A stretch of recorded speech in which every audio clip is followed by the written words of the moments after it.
Hyperloop. Intercity travel at over 600 miles an hour? Who can say no to that? It was the talk of Silicon Valley when the idea first surfaced back in 2013, and now you barely ever hear it mentioned at all. So what happened? Well, today I'm going to talk about the history of Hyperloop, which actually goes back like 200 years, where it stands today, whether the entire thing is actually vaporware, meant to keep our country from investing in proven transportation solutions. And I'm going to walk you through a high-speed intercity corridor study that seriously considered Hyperloop as an alternative to high-speed rail, and what that study had to say about it. What this video is not is an explainer on the technical aspects of Hyperloop. There are a gazillion other channels on YouTube that talk about this kind of thing, and I'm going to go out on a limb and guess that you don't need one more video on the topic. Instead, what I'm really interested in talking about is where Hyperloop fits with other more proven intercity travel technology, and why the idea seems to be dying a pretty rapid death. Okay, a brief history. The word Hyperloop enters the lexicon in 2012 at a Silicon Valley fireside chat when the CEO of Tesla Inc. teases development of what he calls a fifth mode of transport. I'm not going to play the clip with audio, it's actually extremely bizarre and uncomfortable to watch. Maybe some of you are into that. I'm not going to judge, I did leave a link down the description. Then, in May 2013, attempting to describe the Hyperloop idea further, the CEO of Tesla Inc. likens it to, quote-unquote, a cross between a Concorde and a railgun and an air hockey table. In other words, combining the attributes of an aerospace venture that collapsed 20 years ago because the business model simply doesn't pencil out, a ballistics technology that's been in R&D for decades and still to this point only exists in the types of first-person shooter video games the CEO of Tesla Inc. purports to be good at, and a mildly annoying tabletop arcade game that's been around since the early 1970s. Needless to say, the public couldn't wait to hear more, so in August 2013, the CEO of Tesla Inc. released a white paper declaring Hyperloop an open source design and inviting the tech community to develop and improve on the basic concepts in the paper. Notably, if you read the paper, most of the introductory section is just him airing a variety of grievances about the California high-speed rail project. Anyway, at this point, the concept is off and running, and several commercial companies start pursuing the development of Hyperloop technologies. And I do think it's worth pointing out that the idea of pods traveling through low-pressure tubes isn't an idea that just occurred to ATEC CEO in 2012. It's an idea that's been around for 200 years, never successfully implemented for any kind of transport at scale, although pretty handy for bank drive-thrus. But it's the 2010s, there are billions of dollars of venture capital sloshing around Silicon Valley, so maybe this time is different. The peak of Hyperloop optimism probably comes in July 2017 when the CEO of Tesla Inc. tweets that he has, quote-unquote, verbal government approval for the Boring Company to build an underground New York, Philadelphia, Baltimore, DC Hyperloop. New York to DC in 29 minutes. Like, I totally forgot about this tweet until I was doing research for this video, and in light of how everything seems to be going at the Boring Company, it's just extremely funny. What's not funny is how things like this have a real impact on the adoption timeline for high-speed rail in the US, while European and Asian countries are running circles around us. So I want to give you a case study. It's the Cascadia Ultra High Speed Ground Transportation Project, or UHSGT, basically high-speed rail connecting Vancouver, Seattle, and Portland, but you can't call it high-speed rail for reasons you can probably guess at this point, but in any case, will become clear as we walk through this. Also, quick note, I'm sharing this one because it's one of the projects my firm was working on before I quit to make YouTube videos instead, so I've got some familiarity. Specifically, a lot of the information I'm sharing comes from the 2019 UHSGT business case analysis. It's a fascinating example of how regions try to make the case for high-speed rail investment, and there's tons of interesting data in it, especially if you dig into the technical appendices. First, the big question, why high-speed rail in Cascadia? WashDOT estimated that adding a lane in each direction of US Interstate 5 through the state would cost approximately $108 billion in 2018 dollars. It's probably a lot higher now, and I think the evidence that adding a lane would speed up travel appreciably is probably pretty thin. Also, the success of major local initiatives to raise public funds for new transit development, such as Sound Transit 3, demonstrates a public willingness to invest in new ground transportation systems. This is a pretty preliminary study, so it's not as technically robust as, say, an EIS would be if they ever get to it. But they did model high-speed service to look at things like mode shift and induced demand, and they found that a high-speed rail-like service replaces basically all of the direct flights in the study area, most of the existing Amtrak Cascades trips, and it reduces highway mode share about 20%. If that seems overly optimistic, they also did a stated preference survey of current intercity travelers in the Vancouver, Seattle, Portland mega region, and they found that 70% of respondents would quote-unquote definitely try UHSGT, while around 50% said they would be regular users, which the report says actually may indicate more demand than what the model forecast. Okay, so the reason they had to call this an ultra-high-speed ground transportation study is because, unlike, say, a boring company loop project where they don't analyze mode or alignment or service alternatives at all, and the business model just hinges on making slick sales pitches to overly credulous local officials, the UHSGT study is a publicly led effort. They want a transparent process where, this early in the game, they don't preclude any technologies. So the study includes maglev, and yes, it includes Hyperloop. Now, at least with maglev, there's an existing system in Shanghai, and there's been a ton of research and development, and an intercity line currently under construction in Japan. So the assumptions around what a service might look like are fairly solid. With Hyperloop, though, for assumptions around things like route geometry, capacity, and maximum speed, the UHSGT consultants had to rely on engineers and planners at Virgin Hyperloop 1, which, spoiler alert, doesn't exist anymore. The language in the report seems pretty guarded. To realize significantly improved travel speeds over conventional high-speed rail, a Hyperloop alignment would have a much lower tolerance for horizontal and/or vertical curves. In densely developed urban areas, this could require costly construction of tunnels and/or elevated structures to achieve the needed alignment.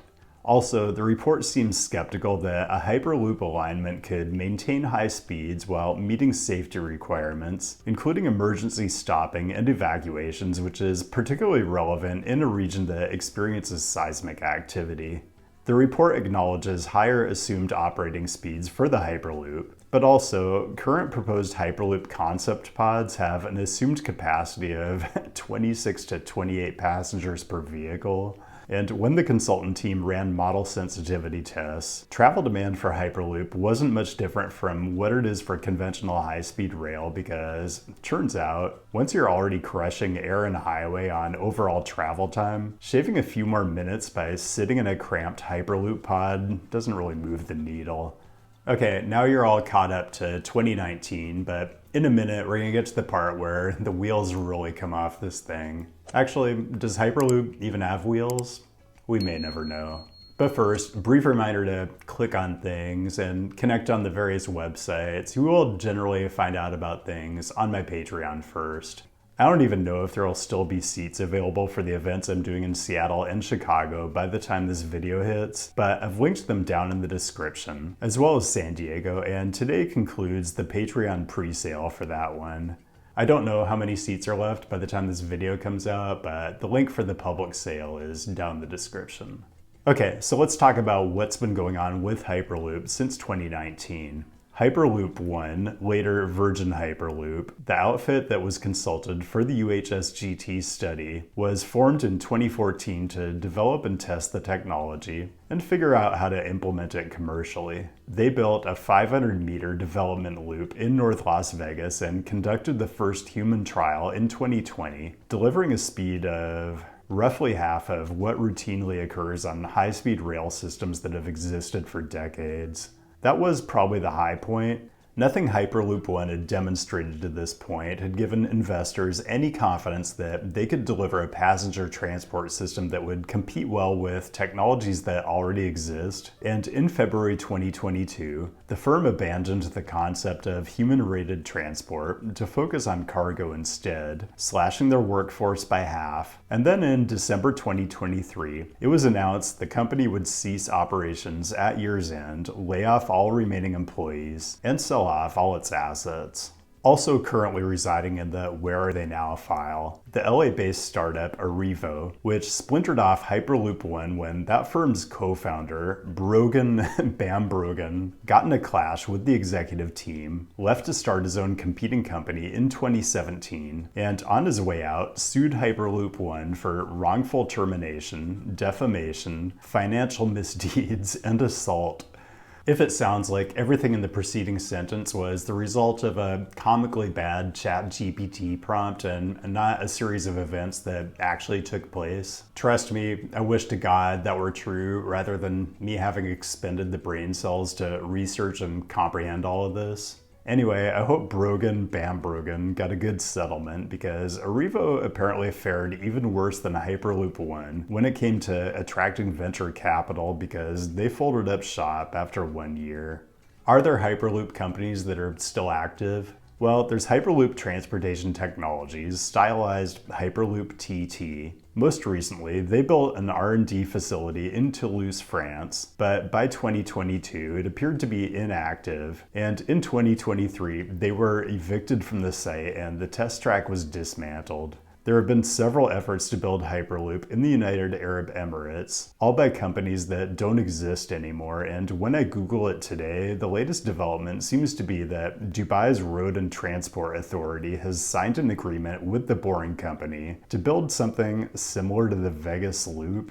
Oh, Christ. And finally, there was a Hyperloop prototype built across the street from SpaceX headquarters in Hawthorne, California. That was dismantled in 2022 and replaced by a parking lot for SpaceX employees. You know, I don't think I can even handle this much innovation.